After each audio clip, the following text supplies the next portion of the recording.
来看国内有一个查甫人涉嫌找人为美国落订单，甲穿拆做各种的零件，揽伫咧五金的用品内底，再来台湾卖。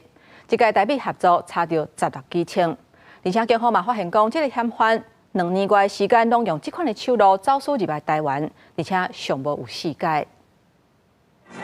双手放卡车接受调查，穿乌衫的查某人，互人锁定涉嫌跨国走私。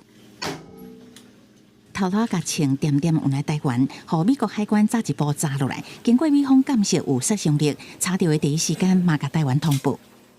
这次的成功破案是因为美国和台湾执法机关之间的长期合作。咱检警的调查，伫台湾姓谢的查甫人找人为美国买枪，再搁甲枪拆做各种零件，用廉价粘伫五金的用品顶悬，装箱仔空运来台湾。到尾目的是准备互乌道探暴利。专案小组人员佯装邮务人员，把这些包裹送到收货地，顺利的逮捕了第1层到第5层的收货人。扣案枪械有16支，拢是制式底枪，每一支官方定价6000至1万，按过乌车介绍上悬袂到50万。伊原来向警方表示，用这种方法来运枪，已经有2年外的时间，至少有走私4届协议。即马为主嫌到共犯5个人，拢互人起诉。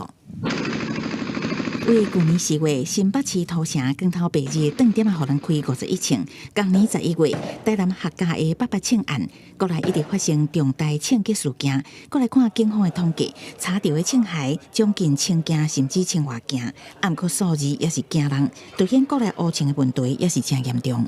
当然，修法之后，当然还是要有一个大前提，是我必须要能够真的查获到或拦阻到，我才有做这样子的一个拦阻的可能性嘛。不管是在机场或者是在所谓的港口都要拦截。那当然这个很重要。面对乌枪这么多，准讲警政署受罚立管枪炮零件，不过学者点出关口是无运作，是不是有法度发挥查验功效、有效管控，最好源头的阻断，这是一大关键。